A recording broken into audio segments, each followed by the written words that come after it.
Ah, ma chère Emmanuelle Latraverse va être avec nous tous les jours. Bonjour Emmanuelle, bienvenue dans l'équipe. Bonjour, ça me fait plaisir de me joindre à vous. Ah, ben ça fait plaisir à nous. Puis attends, avant que j'arrive à toi, il faut que je demande à Alexandre Moranville, t'es-tu bien dans ton sofa, là, tout à l'heure? Ah ouais, écoute, ça a été pensé pour quelqu'un de 6 pieds 3, je suis convaincu. Ouah. Oui, pour les gens qui nous écoutent, c'est un petit sofa pour un homme aussi grand qu'Alexandre Moranville, grand dame, grand de tout. Oh, on est bien. Emmanuel Latraverse, on parlait de l'annonce d'Evie parce que j'ai vu Christine Fréchette avec Mark Carney, côte à côte, gros sourire. Christine Fréchette souriait plus que Mark Carney, mais Mark Carney, je pense qu'il y a d'autres chats à fouetter, là, mais tu te poses la question de savoir si c'est peut-être une ingérence là, dans des affaires provinciales? Ben, c'est sûr que en tout cas, que plusieurs oppositions l'ont reproché, là, le parti conservateur. On l'entend en coulisses du Parti québécois. On est quand même à 72 heures, là, je pense, du déclenchement des élections. C'est un peu fort de café. Dans un monde normal, j'aurais partagé ces inquiétudes. OK, je vais être honnête avec toi.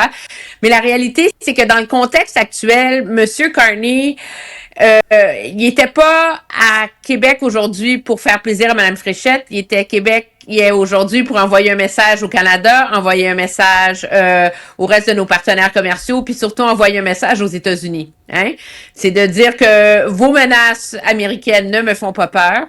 Moi, j'ai un plan. Mon plan, c'est de reconstruire l'économie canadienne, d'en faire une économie plus forte, plus souple, plus unifiée, là, tu sais, parce que c'est quand même ça son grand plan. Puis ça passe par des investissements massifs en défense. Puis le Canada va avoir la flotte la plus moderne de brise-glace de l'OTAN. Et voilà. Alors, on a les moyens de dépenser, de protéger notre économie et tout. Mais il est quand même arrivé une balle courbe assez savoureuse pendant la conférence de presse. Parce que, tu sais, les deux sont côte à côte. Madame Fréchette, elle a se peut plus de bonheur, là, tu sais, veut pas. De un, objectivement parlant, là, en dehors de débats partisans, c'est une extraordinaire nouvelle pour le chantier d'Évie, là. Pour la région de Lévis. C'est un contrat de 11,3 milliards de dollars, 6 brise-glaces, 5 000 emplois. Ça assure la pérennité de la Lévis pour au moins là, 10-15 ans. Là, alors, c'est une extraordinairement bonne nouvelle qui a pris énormément de travail là, de la part de tout le monde. Bernard Drainville, c'est son bébé, la Lévis, là, de réussir à attacher tout ça. Donc, il y a de quoi être heureux. Mais Mme Fréchette, elle aime ça être à côté de M. Carney, qui est super populaire. Puis elle aime ça avoir l'air de la première ministre aux commandes, dans la crise et dans la tourmente, là, tu sais. Alors, il y a quelqu'un qui a eu l'audace de poser la question à M. Carney. Coudon, M. Carney, est-ce que vous êtes tenté? Vous avez l'air de beaucoup aimer Mme Fréchette. Est-ce que vous lui donnez votre appui dans la campagne électorale? Puis là, tous les gens autour ont dit « Oh! » Tu sais, comme quelle honte d'avoir osé poser cette question. Et là, il y a une opération de patinage mal réussie. OK? N'importe quel premier ministre qui parle dans sa langue première et qui est agile aurait dit « Mon but, c'est de reconstruire l'économie canadienne. Je l'ai dit en Colombie-Britannique, je l'ai dit dans toutes les provinces. Moi, je vais travailler avec n'importe quel premier ministre provincial qui veut embarquer dans mon plan, puis qui veut développer, puis coopérer, puis faire des gros deals. C'est vraiment pas compliqué. Mais là, il est parti dans une grande réponse sur dès qu'il a rencontré Mme Fréchette, elle lui a parlé de coopération, puis ça l'a inspiré, puis c'est pour ça qu'il coopère, puis là, ça s'éternisait, puis c'est comme s'il a arrêté, là, juste avant de lui donner son appui, tu sais. Mais c'était pas mal clair qu'il est très content avec Mme Fréchette au pouvoir. Ben ça, on va dire ça comme ça. Mais ça, c'est vraiment bon, ça. C'est quel journaliste qui a posé cette question-là? Est-ce que tu as noté son nom? Moi, je veux savoir c'est qui. Parce que y a non, j'ai pas noté son nom. Parce que c'est comme la question que tout le monde a en tête. Ben oui. Mais que personne ne va oser poser, tu sais. Ben c'est ça le travail d'un journaliste. Oui, non, c'est une bonne question.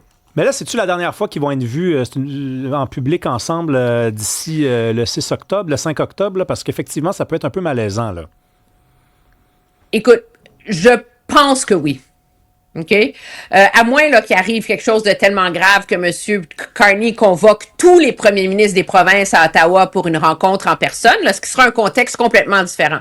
Mais pour se faire des mamours, puis faire des annonces, puis dépasser des milliards ensemble, là, je pense que là, c'est assez, là. T'sais, Churchill Falls, c'était totalement justifié dans l'esprit du plan de M. Carney de doubler l'électricité propre au Canada d'ici 2050. Ottawa a donné ce que j'appelle l'huile de coude pour que tous finissent par s'attacher. Il y avait complètement affaire à être là.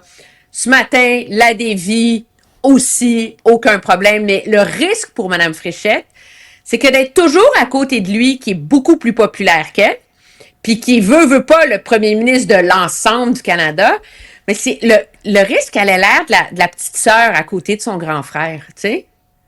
Comme qu'elle ait l'air d'avoir besoin de lui. Mm-hmm. Puis d'avoir l'air, de un, ça c'est pour son leadership à elle, et de deux, je pense que je me trompe pas en disant que les Québécois en ce moment ont immensément de respect pour Mark Carney. C'est clair qu'ils pensent que c'est lui la bonne personne pour diriger le Canada dans la tempête. Mais ils n'ont pas envie de venir le voir débarquer avec ses gros sabots dans notre campagne électorale. Oui, t'sais? C'est vrai. Non, mais c'est comme, vrai. à un moment donné... On est fragile du bout des doigts. Là, fais une bonne job, mon Mark, mais laisse-nous gérer nos affaires. Tu sais? Emmanuel, la question de l'urne, là, ça vient complètement de changer, là.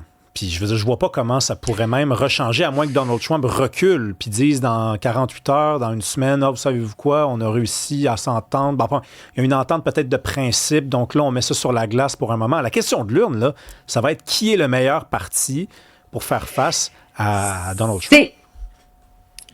Moi, je veux dire, la question de l'urne est claire la veille du vote. Mais là, c'est évident que la question de l'urne, objectivement, allait être, voulez-vous relire la CAQ?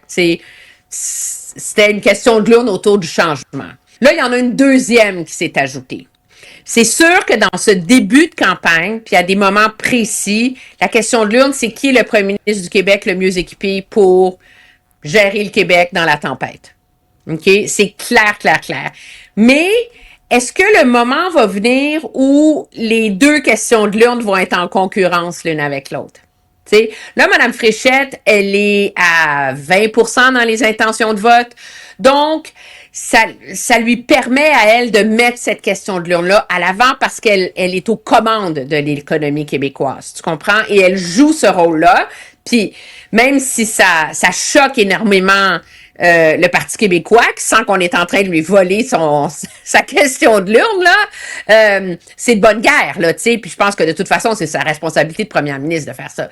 Mais ça veut pas dire qu'elle va être capable de maintenir cette question de l'urne-là pendant tout le temps de la campagne. Tu sais, on sera pas dans la psychose tarifaire nécessairement tous les jours.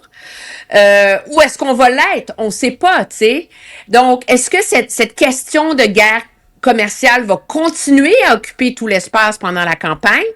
Ou est-ce que ça va venir puis ça va repartir, ce qui va permettre aux partis d'opposition, puis au Parti québécois en particulier, de remettre la question de l'urne sur le changement et le roll-ball et le troisième mandat de la CAQ, oui ou non?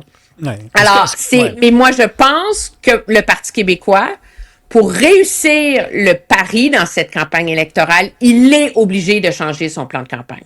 Parce que la pire chose qu'il peut faire, c'est s'entêter avec leur plan de campagne initial. Ça serait faire la même erreur qu'a fait Pierre Poilievre en 2025.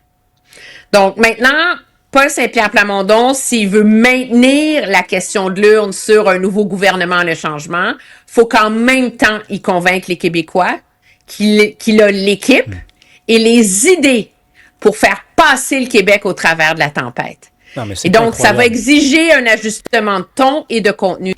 Non, mais Emmanuel, tu réalises à quel point c'est trépidant, la politique. C'est-à-dire, tout l'été, ils ont préparé chacun de leur côté des stratégies, des campagnes. Ils sont allés chercher des personnes en fonction aussi de ces idées-là. Et là, du jour au lendemain, comme ça shift. Puis les meilleurs, c'est ceux qui vont réussir à faire, regarde, pas de place pour l'orgueil.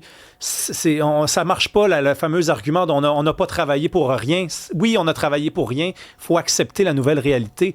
Il n'y a pas d'autre univers comme celui-là. Là. Non, mais l'essence de ta plateforme reste le même, tu sais. je veux dire, en termes de santé, d'éducation, de tout le reste. Veux pas, faut que tu aies une plateforme complète, mais c'est tout ton discours économique qui doit changer.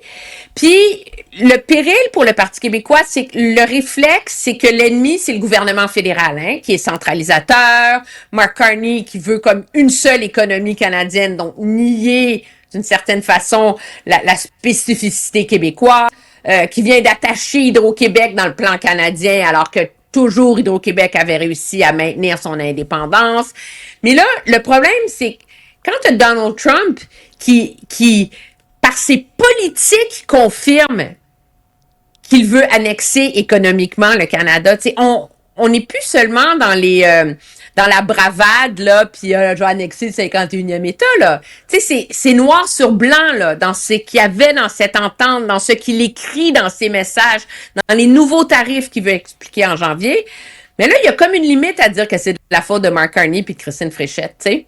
À un moment donné, il faut que tu saisisses c'est qui l'ennemi collectif dans la psyché de ton propre électorat. Puis ça exige des gros ajustements, je pense, dans le discours du PQ. Merci beaucoup, Emmanuel. On se reparle demain. Merci encore une fois. Très bien, ça fait plaisir. Ciao.